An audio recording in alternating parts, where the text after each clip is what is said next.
All right, you guys can make your way to your seats.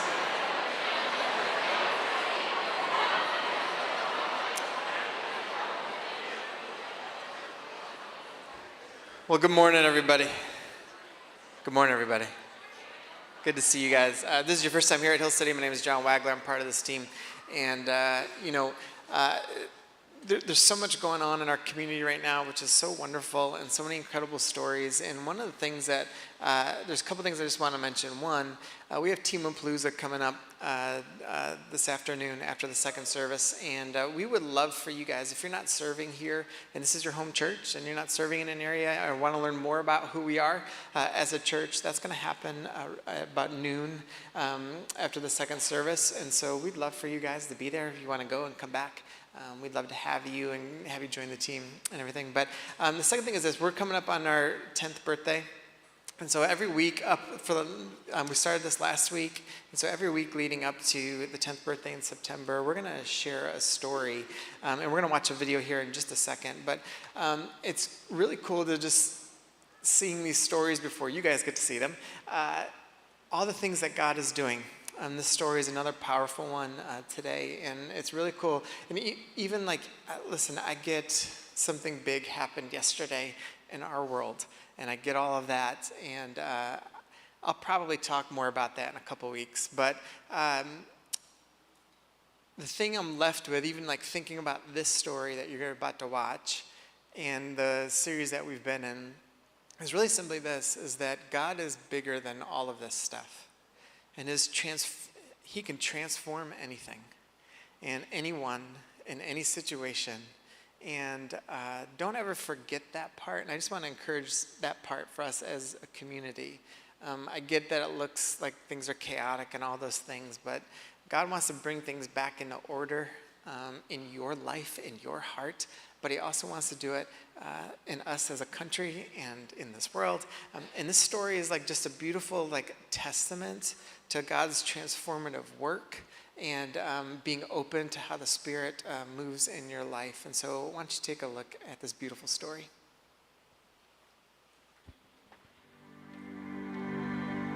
I moved to Richmond in the fall of 2020, and I didn't realize it at the time, but I was in an emotionally abusive relationship.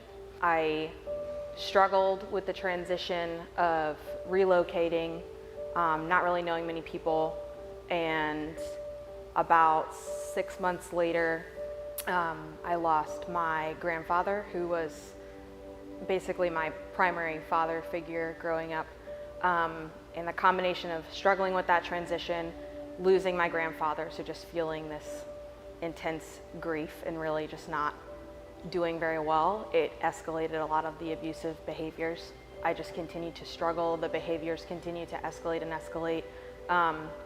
Eventually, about a year after I moved to Richmond, ended that relationship, thankfully, and I just found myself completely lost. I didn't know who I was. I didn't know who I could talk to, who I could turn to.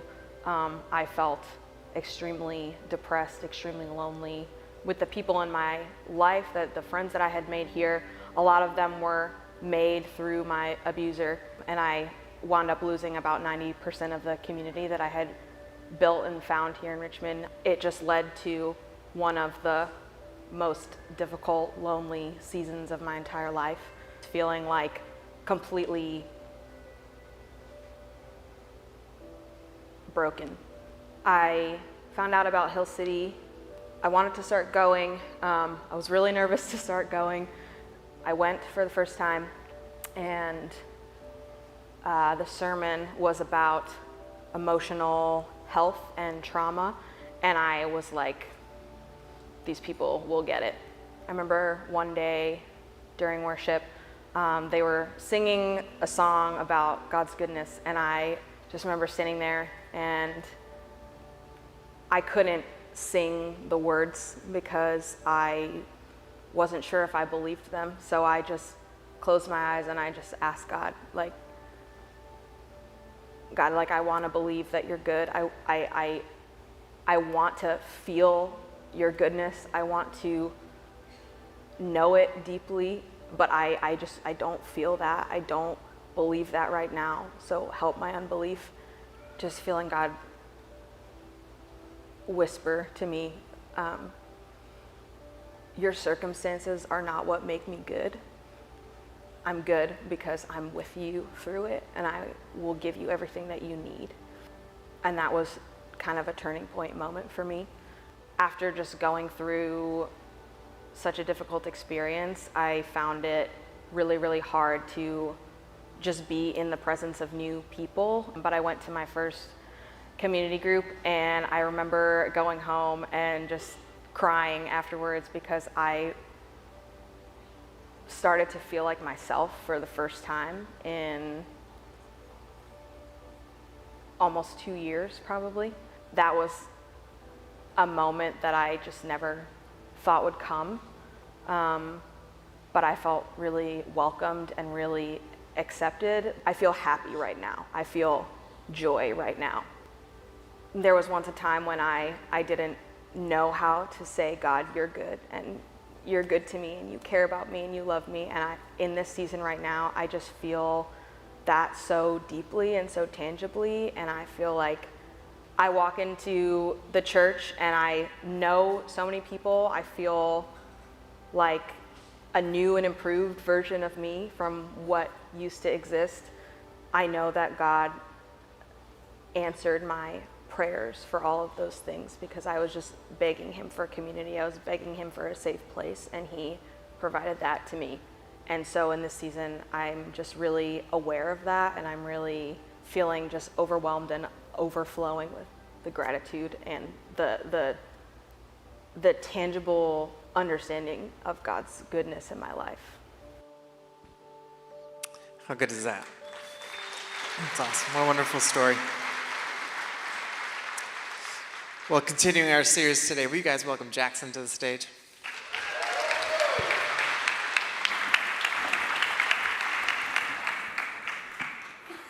Hey, everybody. I am so glad that we are going to get a lot more of those stories until September. The last one was great, this one was great, and I am just excited to see the rest. But like John said, my name is Jackson. I'm part of the team here at Hill City. I work on our students team with Kelly and Lex. So I spend a lot of time with our high schoolers and our middle schoolers, and I can confirm that they do say stuff like Riz all the time.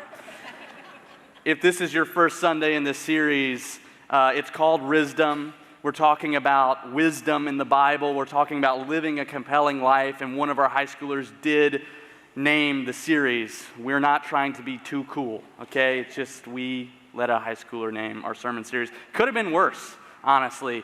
Could have been something like Skibbity or Skibbity Toilet. I don't know if y'all know what that means, but I don't really know what it means. It means bad, but also it can mean cool. It could have been like Sigma or all these other words that kids are just saying on repeat. They actually have a term for these words that they are using, and it's brain rot. They know that these words don't make any sense, and they know that they're just creating this new vocabulary, and they even call it brain rot. So it could have been way worse, but their vocabulary aside, we have a great group of students here at Hill City. I don't know if you've ever got to interact with them, but I get to a lot, and they are truly wonderful people. They're great. And if you're a parent of a high schooler, I just want to say, or a middle schooler, I just want to say thank you for sharing your kids with us. It's a blessing. They keep me really humble. There's things that happen all the time where I'm feeling good about myself, and they really keep me humble. I was speaking at a Hill City event in like March or something, and I talked for a while, and I come off stage, and one of our high schoolers was sitting in the front row, and I walk up to him, and I was like, how'd I do? And he's like, your voice cracked 3 times. And it's what you want to hear after you talk for 45 minutes. But anyway, they're great. They really, really are great. But thank you for sharing your kids with us. If your kids aren't part of our student ministry here at Hill City, you can find me. I'm in the breezeway at the students' table most Sundays. You can find Kelly or Lex or email one of us. We'd love to get your student plugged in. But I wasn't really even supposed to pitch the student ministry. I just did it because John gave me the microphone. I'm not talking about that this morning. I am talking about Proverbs 3:19 and 20. I'm talking about living a compelling life, and I'm talking about being mad at Hercules. I'll start with being mad at Hercules. I'm not talking about the mythical Greco-Roman legendary hero Hercules. I'm talking about the 1997 Disney animated version, this guy. He makes me mad. And I'll explain why. If you're not familiar with the movie, it starts on Mount Olympus. It's where all the gods I think it's where they live. They're just residing. I don't know a ton about Greek mythology, to be totally honest, so I probably shouldn't be explaining this. But they are on Mount Olympus. They are celebrating the birth of Hercules. And, it's a big party. Everybody's celebrating. And then right after the party, through a series of events, Hercules is turned into a mortal and thrown back down on earth. A farmer and his wife adopt Hercules. They bring him into their family, and they raise him as their own. And the movie kind of skips to Hercules' teenage years, and he's depicted as like an outcast in society. He's not really accepted. He's like, they call him a freak. He doesn't belong. It's very, very obvious. And then in a really tragic moment, because he's so strong, because he's still got some like godlike characteristics, he destroys a whole city. And it's terrible. He's already an outcast, and people think he's crazy and think he's weird, and then he destroys a whole city, and that's the final straw. He's thrown out, he's driven out. So at this crucial juncture in his life, where he's like, I don't belong, I just want to find a place where I belong. He's talking to his dad about this, the farmer, and his dad is like, why don't you go to the temple of Zeus and ask Zeus what you should do, right? So Hercules goes on this journey. He gets to the temple where Zeus is. There's a big statue of Zeus sitting on a throne, and he walks before him, and he gets on his knees, and he starts to just pour his heart out to Zeus. And while he's doing this, something crazy happens. Zeus comes alive, and he starts answering Hercules' questions. And that's why I'm mad. That's why I'm upset. That's why I'm jealous of Hercules, because at the most pivotal point in his life, when he had the most questions about himself, about life, about everything, at a time when he felt like he didn't belong, he got to talk to God. He got to talk to his God. He got to talk to Zeus. And if I'm honest, I'm also jealous of the disciples who got to live and walk with Jesus. I'm jealous of Moses, who got to see God's back. I'm jealous of these people who got to experience God like what it seems like to be physically or audibly.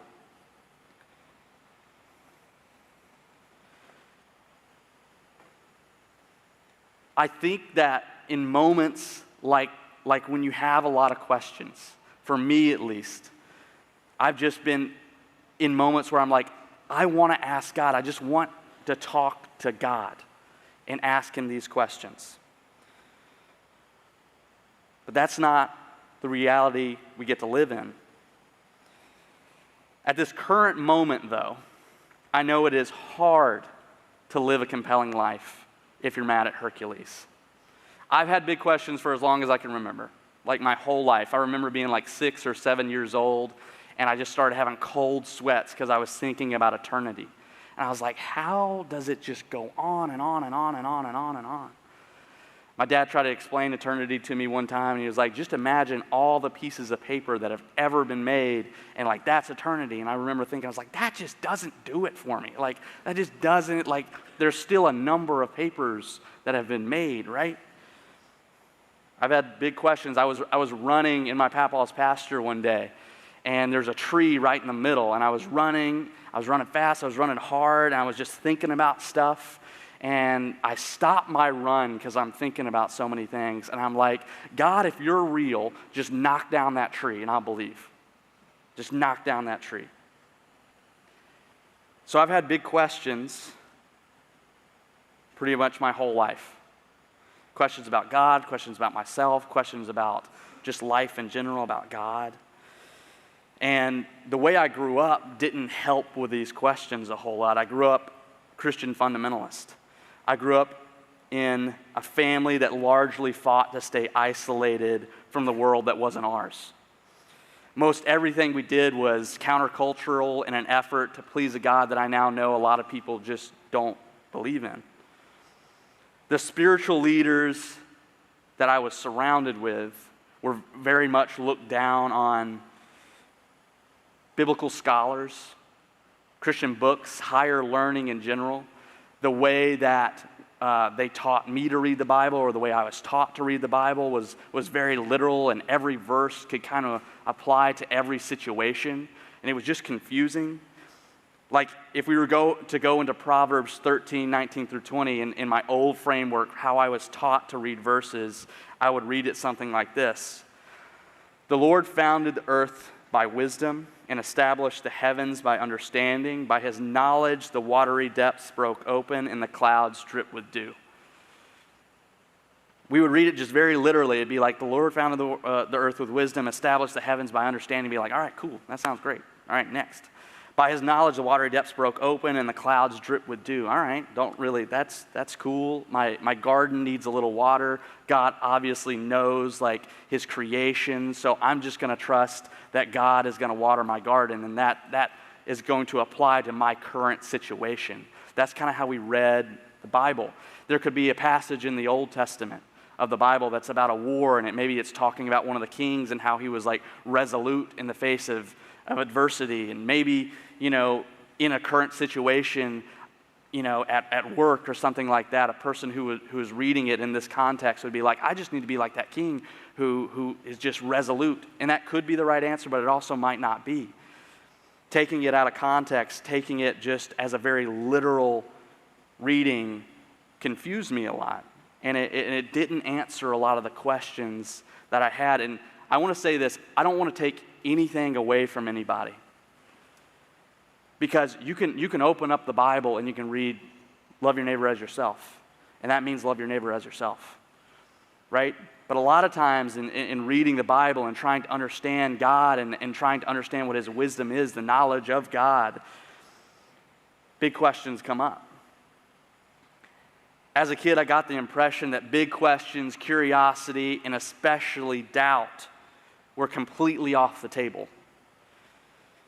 Because God perfectly fit on the pages of a book, and I just had to read them to understand him. It's like they were trying to teach me a version of God that just fit in my pocket. And pocket God, he never seemed to fit, though. He never fit. I kept having questions. I kept thinking I couldn't share them with people, pretty much all growing up. And that's when I started to get mad at Hercules. In psychology, there's this thing called a healing fantasy. And it's an imaginary scenario that saves a person from hurt or fixes some broken part of themselves. But it's imaginary. An example of this is like a kid who's thinking, he's like, if I just make the football team, my dad will finally pay attention to me. If I get my hair cut in this way, or if I buy these clothes, my friends will accept me. Like those are all types of healing fantasies. I have a theory that the reason so many Stanley Cups were bought is because people thought that if they drank more water, they'd be more healthy, or that if they bought the cup, their friends would notice that they're in the in-group. I don't know. That's just a random theory. We can talk about it later. But all those things are healing fantasies, and my healing fantasy as a kid was that if I could just talk to God, all these questions I have would be answered. And even as I got older, this is pretty common for a lot of people that I've talked with anyway, but You feel like if I just stumble across the right book or the right person, they'll explain and show me a framework for living that I can just be resolute in. And that'll just carry the rest of my life. For me, that was just being able to talk to God. I just wanted him to answer my questions. At some point, though, in my late teens, early 20s, this healing fantasy kind of faded. I talked to a lot of people. I got some mentors in my life and some people who talked me through some things. I was less inside the culture I kind of grew up in, and I stopped waiting to learn. I started reading books. I started embracing curiosity. I looked at the Bible in a new way. I allowed myself to ask hard questions about God. And like Nicole talked about several weeks ago, I started doing the hard work of becoming a student of wisdom. So now when I read Proverbs 3:19 through 20, it looks more like this. And if you're new to faith, new to Christianity, Proverbs is a book in the Old Testament that they think was kind of put together by this king named Solomon, and it's a collection of collections of wisdom and proverbs and sayings that are supposed to be beneficial to life, right? So this comes in verses 19 and 20 in chapter 3, and it says, "The Lord founded the earth by wisdom and established the heavens by understanding. By his knowledge the watery depths broke open and the clouds dripped with dew." From the start, you can read the Lord founded the earth. He created the earth. He established the earth. The earth is part of his work. The heavens are established by understanding, so we can kind of see that God baked wisdom into the created order, into his creation, into everything that he made. By his knowledge, the watery depths broke open, the clouds dripped with dew. And if we get curious about this verse, if we decide to look into it a little deeper and explore it a little more, we'll find out that it mirrors the first 2 chapters in the Bible. If we go to Genesis 1 through 2, it says, "In the beginning, God created the heavens and the earth." It's repeated. "Now the earth was formless and empty. Darkness covered the surface of the waters." Surfaces of the waters is repeated. "The Spirit of God was hovering over the surface of the waters." Watery depths, the Spirit was hovering over the surface of the waters. These verses, they mirror each other.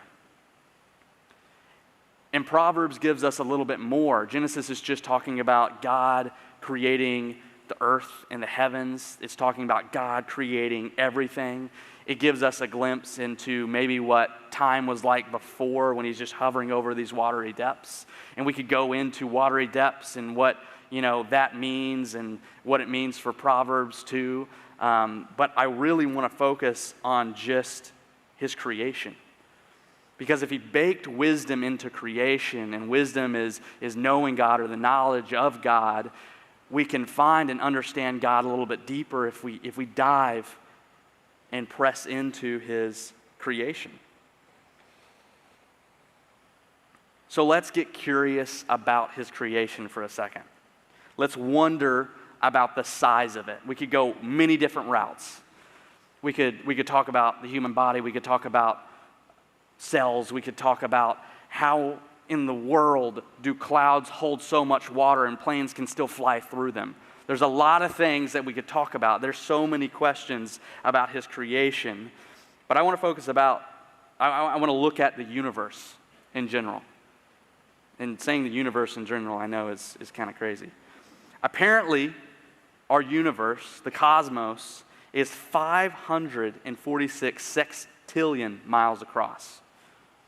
I know that number means very, very, very little, so let's put it in context. And all this math and all this stuff is from a guy named Pete Enns. I didn't bake this up in my head. He's way smarter than me. If you were to count to 1,000,000, so we're trying to get to 546 sextillion. If you were to count to 1,000,000 at one count per second, so 1 Mississippi, 2 Mississippi, 3 Mississippi, 4 Mississippi, it would take about 11 and a half days to count to 1,000,000. Nonstop, no sleep. Just 11 and a half days to count to 1 million. Now, doing something for 11 days without any sleep is very impressive, but let's try to count to 1 billion, which is 1,000 times 1 million. That comes out to roughly 32 years of just counting 1 Mississippi, 2 Mississippi, 3 Mississippi. Now, to get to 1 sextillion, not even 546, we would need to count to 1 billion another 1,000 times. That's 32,000 years of counting 1 Mississippi, 2 Mississippi, 3 Mississippi. Then, just to get to 1 sextillion, you need to do all that over again 1 billion times. And that just gets you to 1 sextillion. And that would take about 32 trillion years. Do it 546 more times, and it would take just south of 20 trillion years to count the size of the universe. And I know even explaining those numbers like that, it means little to our minds. It's still hard to wrap our minds around. The universe is so large that at the speed of light, 186,282 miles per hour, even at the speed of light, it takes 93 billion years to go from one end to the other. To bring that closer to scale, the speed of light covers in 1 second 7.5 laps around the Earth. So in 1 second, at the speed of light, you can zoom around our Earth 7.5 times. To get to the closest star in our galaxy, not the sun, the closest star that's not the sun, we would need to keep that speed up for every second, every hour, every day, every year for about 4 years and 4 months. That's just the closest star that's not the sun in our galaxy, in the Milky Way galaxy. That's what it would take to get to the closest star. Apparently there are between 1 and 2 billion stars just in our galaxy. And on top of that, hundreds of billions of galaxies in the known universe. The closest galaxy to ours is Andromeda, and it's about 2.5 million light years away. Just imagine whooshing around the Earth 7.5 times in 1 second, and then keeping that up for 2.5 million years just to get to the next closest galaxy. And there are hundreds of thousands, hundreds of millions, I don't even know the number, of galaxies just in the known universe. Can we get the next slide? This is a picture it's a very famous picture of the universe that they took through the Hubble telescope. They did several exposures of a long period of time, just shot it into a random square of space. And these are galaxies and stars and things we don't even know that are just out there. All this to say, in very simple words, the universe is big. It's immeasurably large. And if I'm honest, sometimes I don't like to think about it because it really just boggles my mind. It makes me ask questions about God that I can't start to understand. I ask questions like, if I can't wrap my head around the cosmos, then how do I wrap my head around the God who created it? What kind of God are we dealing with? What does God even mean? Where is God? Is where even a meaningful question? This God seems too famous to know. How in the world is he a personal God if he's that big? I get here a lot of times and I need to remind myself that God exists both inside and outside of our imagination. And if I don't embrace mystery, I'll be mad at Hercules the rest of my life. I don't want to spend my most precious thoughts and my most precious moments obsessing over things that can't be known. And I'm sorry, because I know that's not satisfying. I know it's not satisfying to hear, oh, what do you do with the biggest questions on earth? It's like you just have to think about the ones you can think about.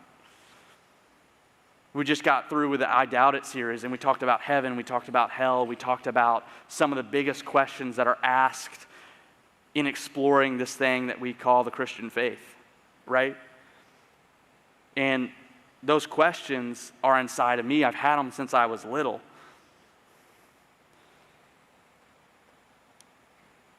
I want to know the mysteries. I want to know the answer to all my questions. I want to know the things about God that just I can't know. I want to know about the things in my life that I can't make sense of. I want to know why my best friend's dad died of ALS. And I know it's not satisfying or comforting to hear somebody say, you have to embrace the mystery of God.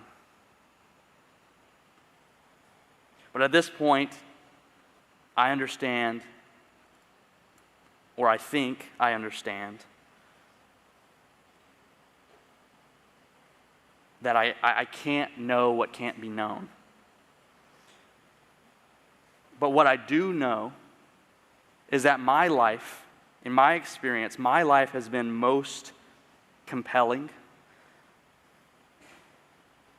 I've experienced the most fulfillment, the most purpose, the most peace when I lean into the things that I do know about God. My life is most compelling when I lean into the things I can learn and understand.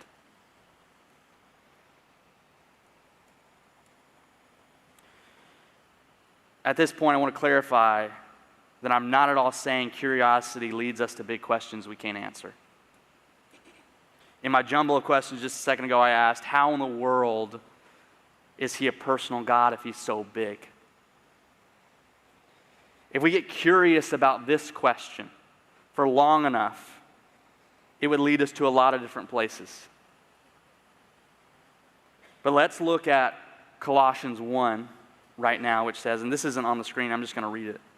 Let's look at what Colossians 1 says about God. This is talking about Jesus. He and this is Jesus. He is the image of the invisible God, the firstborn over all creation. For everything was created by him in heaven and on earth, the visible and the invisible. Whether thrones or dominions or rulers or authorities, all things have been created through him and for him. He is before all things, and by him all things hold together. He is also the head of the body, the church.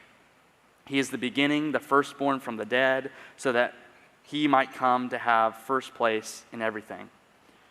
For God was pleased to have his fullness dwell in him, and through him to reconcile everything to himself, whether things on earth or things in heaven, by making peace through his blood shed on the cross. In this, we see that the God who created the cosmos revealed himself to us through Jesus. And if we continue our curiosity in the life of Jesus, we see his love and compassion, his forgiveness and grace, his humility and servanthood, justice and mercy, healing and deliverance, sacrifice and redemption. The way of Jesus is worth leaning into. In it, we see God as personal and incomprehensible. In just a few minutes, we jump from being curious about Proverbs to going to Genesis, to talking about a cosmos, asking really hard questions, and then learning from those questions to find more about the person of Jesus. To learn about God, to embrace his wisdom, to embrace the knowledge of him, we must embrace mystery, wonder, and curiosity.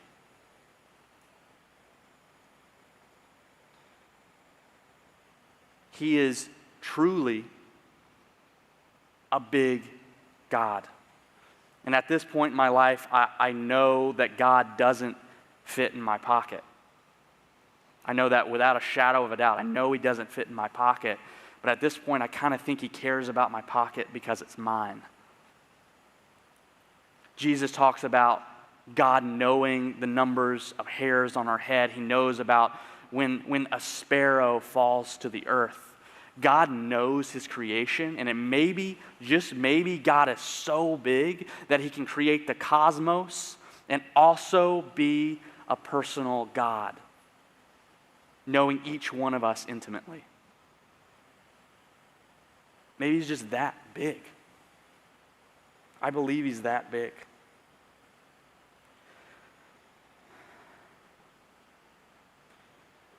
Wonder, curiosity has transformed my life, has taken me from a place of confusion and chaos and anger with this mythical God to an understanding of God that I'm more comfortable with. I'm not comfortable all the time. I still have doubt, I still have big questions, and sometimes I don't handle them okay. But I know that God is big, and I know that my curiosity is good. I know that my doubt is good. But what I want to do with my life so that my life is compelling is I want to run to the things that I can learn and know about God. I want to lean into those things, and I want to live them out in every second of my life. I want to embrace the things that we see in the life of Jesus that he displayed in his ministry. I want to lean into those things so that I can be something, that I can be influential, that I can be helpful, that I can be loving in this very small space, in this very large thing that God created. God's big. He's real big. I want to end with this. We know that curiosity and wonder are a good thing, and it leads us to a wisdom and a knowledge of God. So, knowing this, I want to ask the question to all of us in here: what is keeping you from wonder and curiosity? Are the things in your life that keep you from digging a little deeper, going a little further, staying curious for longer? Is it a job that you obsess over? Is it a relationship? Is it the current season? And I'm not talking about hard life things that happen that need to be thought about and need to be processed. I'm talking about just like the mundane of life when we have opportunities to pause and reflect and think about our lives and ask questions and process things. What is blocking your wonder and curiosity? For me, being really honest, it's my phone. I'm on my phone a lot. Way more than I care to admit. And I feel its impact on me a lot of times. I feel the tension of this dopamine disassociation tool that I just have in my pocket all the time. I feel its impact of pulling me away from real life, pulling me away from real moments, pulling me away from processing hard questions. For me, it's my phone. For you, it might be something else. But I in the conversations I've had with friends and other people in my life, I feel like it's a common thread right now. That this thing that we all have, that we all keep on us pretty much all the time, is blocking to an extent our ability to process and be curious and wonder about everything in life, but also God. So I want to do a little experiment real quick. I want everyone to pull out their phone. Everyone get it out of whatever you have it in, pocket, chair, under the chair, and I want everyone on the count of 3 to just hold it up in the air. Okay? So 1, 2, 3. Hold it up in the air. Look around the room. I'm not good at visualizing numbers. I'm going to assume there's a little less than 500 people in the room, but the math I did is for 500 people. So I'm just going to go with that. With roughly 500 phones in the room, that's a little over $350,000 worth of technology. That's just a sidebar. That's a lot of money. But the average person receives about 150 notifications a day. So if there's 500 people in the room, that's over 75,000 messages, 75,000 pings, 75,000 possible distractions that are happening just in this room today. The average daily screen time, which is up about 30% since 2020, is 5.5 hours. So in this room today, collectively, we're on our phones for 115 days. That's just today. Just all the people, if our time was collected in this room, it's 115 days of just phone time. Maybe some of it's good. I'm not condemning it all.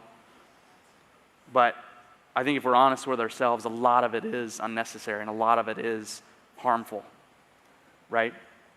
All right, keep your phones out. I want us to do one more thing. Our phones, our minds weren't built to be interrupted so constantly. Our minds are built to think continuously for periods of time to process things. And when we get these buzzes and we get these pings, or when we think, I wonder if I have a text, or I wonder if I have a notification, or I wonder if I should do this, or I wonder if I should check my email, those are all ways that our mind reverts off the things we're thinking of and just muddles it up, right? So I want everyone to take out their phone again. I want you to turn it off silent.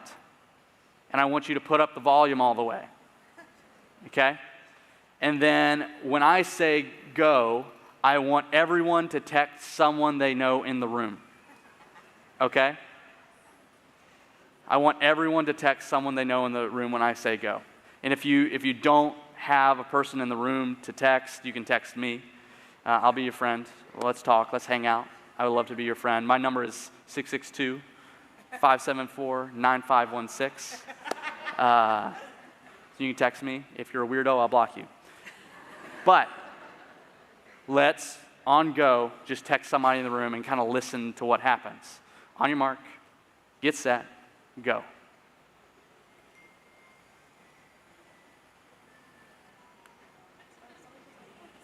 Everyone's got to do it.